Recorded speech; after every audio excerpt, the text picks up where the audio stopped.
Bali. Yes, the scenery is different from my other videos because I'm in a new home. I'm very excited about my home. And look, if you like, I can give you a quick look. I feel very blessed to be staying here. Let's have a look. That's sort of the indoor-outdoor kitchen. That's my room. I like to sit there. And that's my view, the jungle. So this is kind of like my little sanctuary from the world, and I think it's very special to have that. Not everyone has that, and I'm extremely grateful for the space. And believe me, I've lived in many shit boxes. I've lived in very, very ordinary places over the years, so this is very nice. So, deep awakening, authentic awakening. This video I've decided to call Work Out Your Own Salvation. Now I have to qualify or define or explain exactly what I mean by that. There's a verse in the Bible, as you know, I'm not a Christian, I was a church minister, but I've transcended the current Christian system, thankfully. But there are some interesting verses. One is, work out your own salvation with fear and trembling. Again, it's a bit of a misdirection with a sprinkle of truth. Work out your own salvation with discernment. I'd add that. The fear and trembling is not going to get you anywhere. And the other thing I'd say too is that if I was to say that phrase, people may go in the spiritual movement, cool, I'm going to work it out my own way and all roads lead to God and, cool. Which takes me to another verse in the Bible, which again is another misdirection, but with a sprinkle of truth in there. And that is when the alleged, saying of the good teacher, the Jesus character, even if it's a story, let it be a story, but there's still some very interesting information in there. This good teacher allegedly said, I am the way and the light. Only through me can you get to the Father. Again, a little bit of misdirection there. And if this Jesus character was truly sold, and I would say there's evidence within the writings to say that he was, he never would have worded it quite that way. Essentially, and this will be very controversial, but please bear with me as I explain. There is only one way to the Father, or to the Father-Mother, because the divine spirit that loves us, and that some of us on this planet are children of, whether we've realized it or not, the only way to this divine parent, let's call it that, is through, again, I have to be very careful what word to choose. Let me put it another way. There is only one way to the Father-Mother, the divine one that loves us, in which we carry the non-physical genetic seed that connects us to the vine. And there's only one way. Oh, but Johnny, I found this really cool way and, bugger off. There is only one way. And I know some of you are probably already leaving me, and that's cool, I don't mind. But what I mean to say is that the soul of man, the soul of woman, and I'm talking about the soul of men and women that actually have full souls. I think that there's a lot of individuals on this planet that have not been gifted the full soul capacity or full soul potential. As we'd say in England, they're a pickle short of a picnic.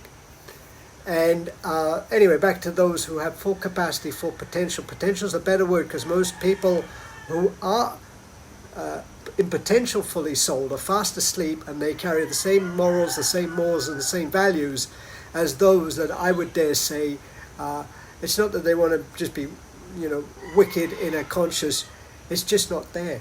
The higher faculties of the soul do not exist.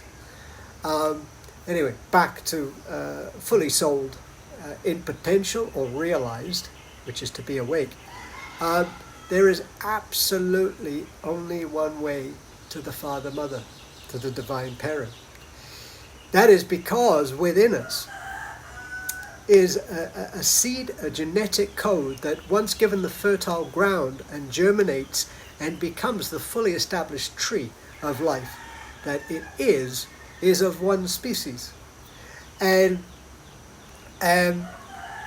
this is where, as I said, one has to be careful with this Christian gloss, because what they're essentially trying to do is say only through Jesus and only through Christianity that one can get to the Father. I'll tell you the truth. There is not one individual soul that can get to the Father through modern day Christianity.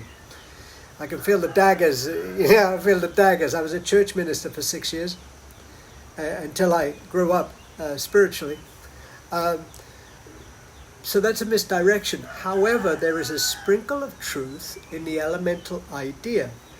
And that elemental idea is that there is one soul that can be found in the man or woman that carries the seed of the Divine Parent.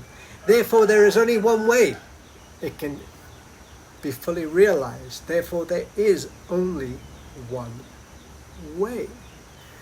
So basically,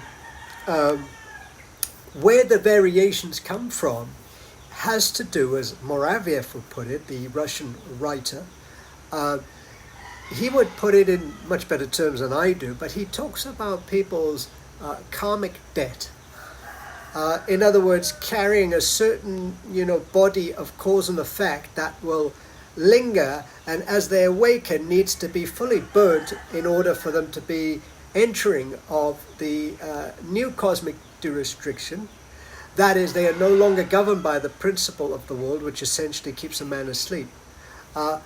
When they're in this new cosmic jurisdiction, I have trouble with that word, you know what I mean now, this new cosmic jurisdiction, these individuals vary in the karmic load that they carry. And yes, it could have to do with other lives. Now I have to be a little careful on the other lives thing, because I don't recall, I don't have that sort of recall.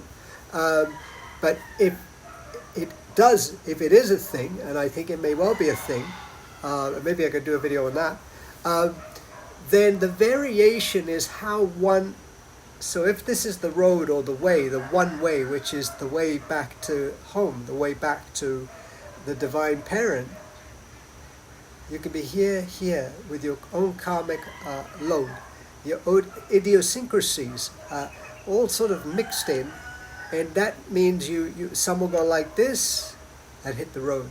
Some will go like this and hit the road, and then they all go the same way.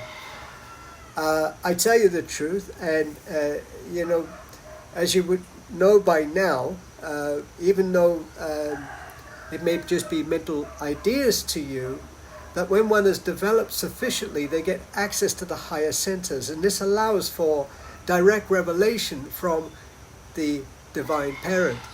And so what I speak of as in the one way is a revelation. And for you, whatever stage you're at, it can just remain a belief that you don't like or you don't agree with, and that is totally fine. For those who are further on along the path, they may not be able to fully grasp in a gnosis sense what I'm saying, but they're getting a pretty solid ding on their bell. In other words, they've done sufficient enough work within to actually make note of the words I just spoke. So, essentially, working out your own salvation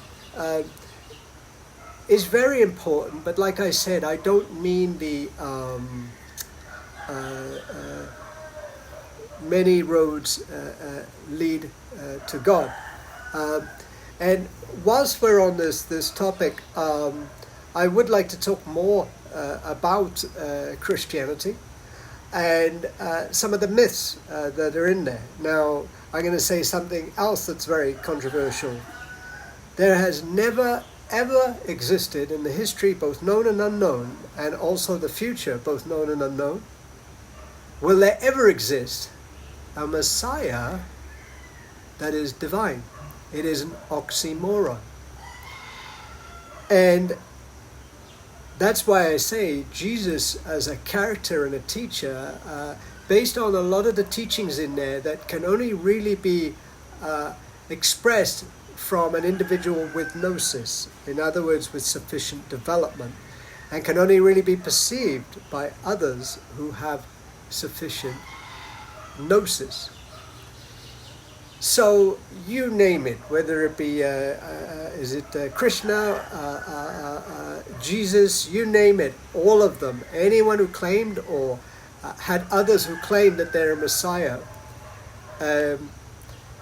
it's a lie. It's an absolute bullshit lie. And again, if you look at the Bible carefully, you see this dance, this mix of poison and honey.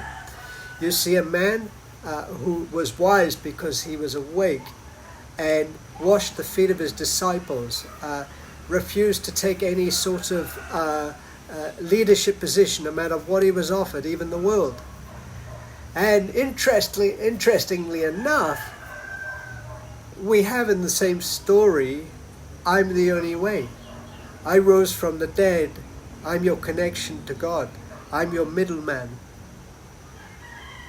Again, for some this will just be a matter of belief, but when you develop sufficiently, the divine parent will give you eyes to see if you do the work and you learn to sharpen your discernment.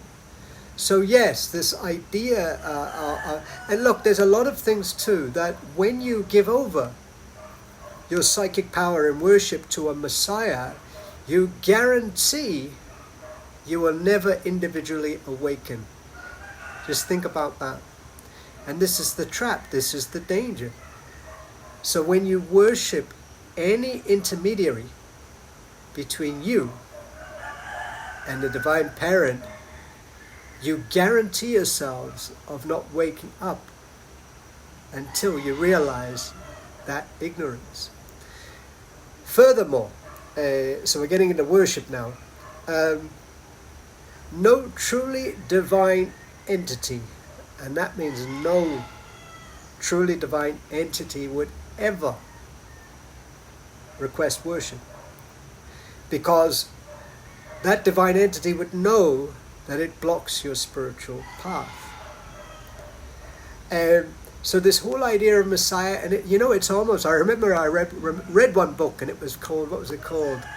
I can't remember. I think it was the Matrix series. I know there's lots of Matrix books, but it was the Matrix series, and to be honest, it just went a bit out there by the author. Some great content, but even they lost their way.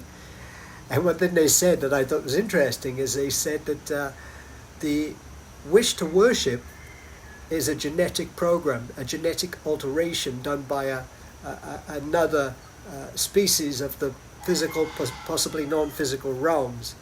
Now, I'm not trying to push that idea as an absolute fact. I just thought it was very interesting, because if you look at the world and you look at their inbuilt desire to want to give their power away, which is what worship is doing, maybe we do have a bloody DNA code that says worship someone and give our power away. And added to that, and I've written about this. I haven't published any of that stuff yet, but maybe I'll do that. I'm a music producer. I've been very, very, very busy with that. But what worship does is it actually opens you up to possession by the object of your worship. And there's lots of examples in Christianity. The second wind at the moment is the Pentecostal movement or the charismatic movement. In other words, all the gifts of the Holy Spirit are now back in full action. They speak in tongues and all of that, right? Let me tell you what's happening there on a psychic energetic level. What is taking place is these individuals are allowing all of their psychic energy and placing it on this entity that's claiming to be the divine parent. what that imposter entity does is does a trade with you, essentially. It siphons or harvests that refined lush, that very precious psychic energy of worship, and feeds itself. But in the trade, it gives you some tricks. It's a spiritual trade agreement, and it is the same principle in every kind of magic, gifts of the Holy Spirit, and it's not limited to Christianity. It is in everything. The chanting, oh, Lord Surya, please, Lord of my chakras, oh, chant, chant, chant, chant, chant, oh, Ganesha, oh, please, Lord of my chakras. I know I'm taking a piss, but this stuff needs to be said. Is there power in it? Yes. Will you ever wake up through it? Absolutely not. Will you have that absolute conviction, the deepest feeling in the deepest of your heart that you're not deceived and you're on the right track? Absolutely. That is the trick, that is the game, but you reap what you sow. Because you've gotten off on the mountain, at the foothills or halfway, you reap what you sow. The reason why there's all of this trickery and deception on the one hand is because there is a ruling principle of this reality, and it's a counterfeit, and it's there to lead you astray. And essentially, this empowers the imposters. I'll just call it the imposters, because there's all kinds of entities, and there are many, but you may find with syncretism, that a lot of these entities have the same associations, water and these different associations, and just the changing of name. That is the fact of history, and a good read is the Wes Penray papers. He gets very deeply into this matter, and it's an extremely convincing argument. So, so worshipping, I was a church minister for many years. Essentially, it is a trade, and I've seen people, they've got all kinds of magic, prophecy, they've got all kinds of tricks. They carry a aura about them, and it's spinning around them, and the fools that have not done the work, that have not woken up, all fall for it. But let me tell you the good news. The good news is that if you, in this lifetime, are of the vine, and this is your turn to fully awake, all of these deceptions, all of these side roads, and one of the defining principles of the sign road is how immaculately they try to convince you that you're there when you're not there, when you're at the mountaintop, when you're still at the foothills. This is the hallmark of them. But on the flip side, for those who truly are going to go all the way, all of these tests and these trickeries and this deception is food for your soul. Why? Because it teaches you a level of discernment that is the fear of the gods, the imposter gods. It leads you to a level of discernment in which you could sit down to any blinking so-called God, and you can strip them down to size within a minute. That is what is so mind-blowing about the divine seed that's been placed in a certain population on this planet, because when it's fully formed on the mustard tree, we will judge the gods. Is there not a verse in the Bible that talks about that? We will judge the gods. You see, you can't be the son of the Father or the divine parent without inheriting some of the genetic code.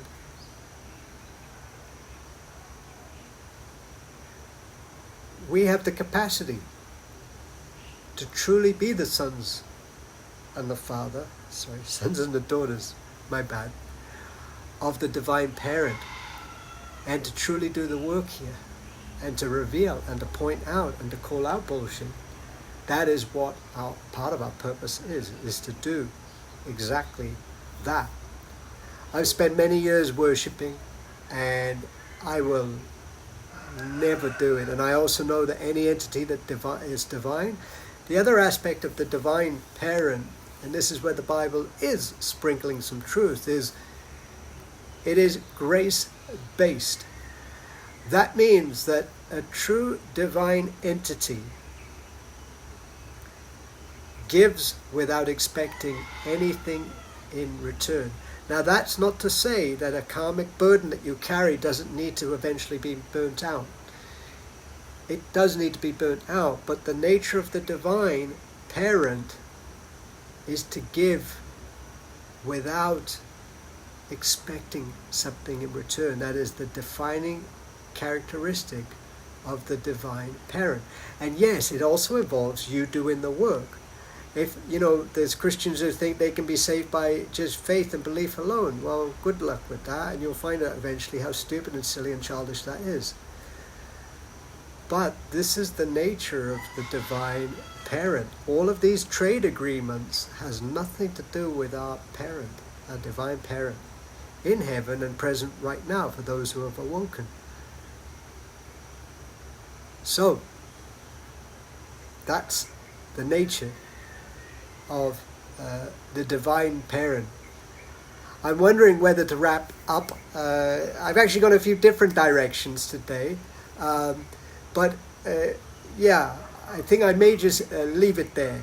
As I said, you cannot worship and wake up in this reality. It ain't ever going to happen.